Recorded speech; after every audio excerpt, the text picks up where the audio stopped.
All right, Math 2, back again. We are going on to section 4.7, which is inequalities now within two triangles. Last time we did one triangle, now we're doing two. And we're going to learn something called the hinge theorem, which they give a great picture right here with the door. What it's saying is here, if you can take a look at your picture real close, the wider you open a door, the angle right here where the door, the hinge is, it's going to get bigger and bigger and bigger. Well, what happens to the space across from the opening, from the door frame to the door? So the bigger this angle gets, which means you're opening the door more, the wider the gap gets in between, and that's called your hinge theorem. So you're going to be looking, if you look, you have a triangle here and a triangle here. What is consistent about these two pictures is the door frame and the door frame here are the same length. The length of the door right here has to be the same length here. So really what is varying in the picture are the angle measurements, how wide you are opening. So you have to have sides here that are the same, and then you're comparing the angles between that are included in the two sides. So what I would say in this one, obviously, is this length is less than this length. All right, so we're going to take a look at the actual theorem down on the bottom, and this is again called your hinge theorem. So you're looking at two different triangles. You have to have these congruent sides. If you don't have that, you cannot be using a hinge theorem. You look at the included angles. All right, that's where the sides come together. So I'm comparing angle A and angle X.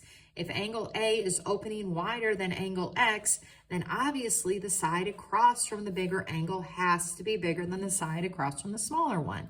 So you're actually using, if you look, side, angle, side inequality. All right, the sides are the same. The angle is the one that varies. So if the angle gets bigger, the side across from the angle is actually what we are comparing and trying to see what's bigger. All right, so let's go through a few examples with that. All right, so the first thing you're going to do is to see if you have the side, angle, side, angle, side. And those are your inequalities. The sides have to be the same. It's the angles that vary. Well, I do. My sides are congruent, so then I compare the sides across. Well, since 125 is greater than 78, then the side across from that, which is LN, has to be greater than the distance from Q to O, and that is the inequality that relates the two sides. Okay, so let's go through here.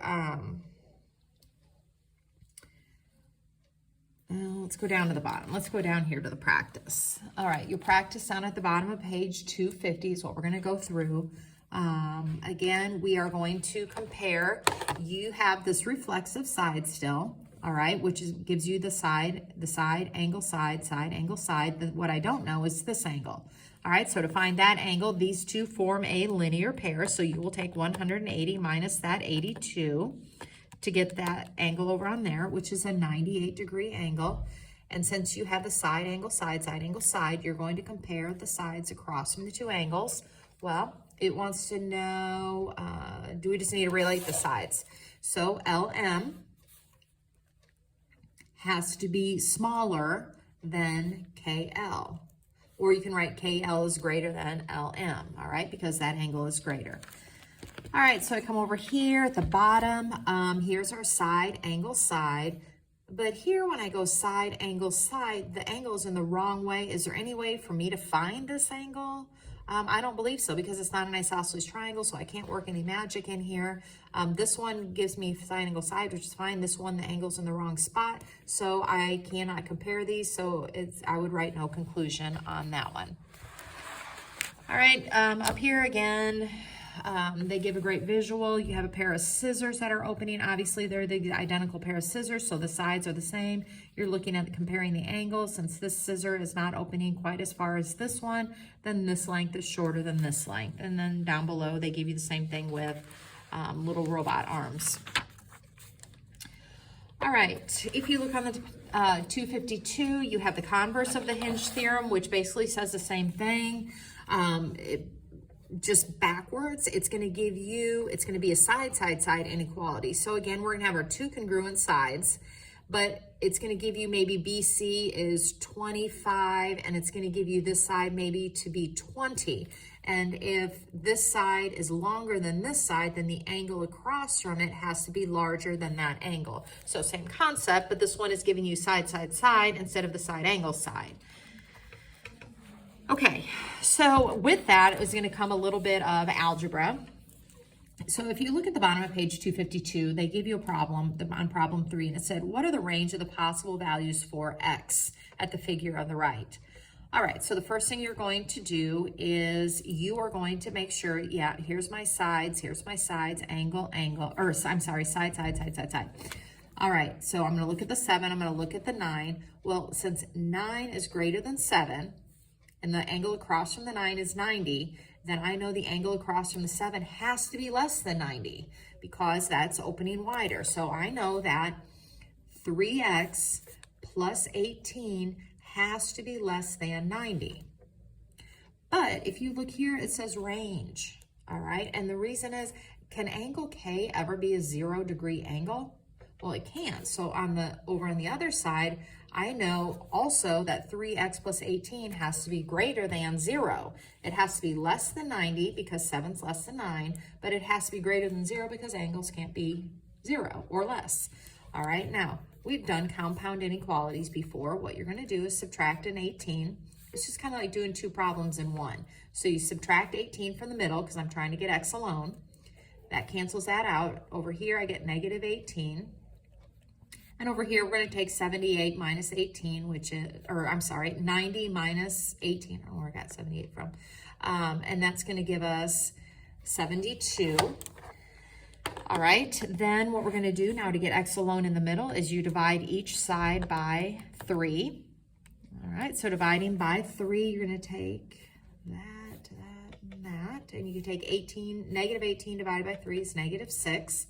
The x then is alone in the middle, and you will take 72 divided by 3, which is 24. So when it says, what is the range of the possible values for x in the figure at the right, x can be anything in between negative 6 and 24, all right, in order to keep that angle in between 0 and 90.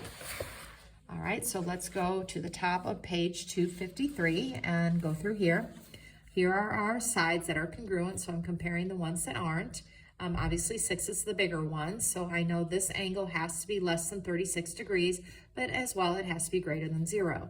So you'll put 0 there. You put that 2x minus 12 has to be less than 6. So this angle right here has to lie in between 0 and 36 degrees. All right, so again, solving to try to get x alone in the middle, you're going to add a 12, but this time you just do it to both sides. All right, so 0 plus 12 is 12. You're going to add here, which is 48. Then to get x alone in the middle, you divide both sides by 2. So 12 divided by 2 is 6. Divide that, cancels, and 48 divided by 2 is 24. So x, the value for x has to be somewhere in the range of here to here. All right, why don't you pause the video and try number 5 on your own and then compare it with my answer.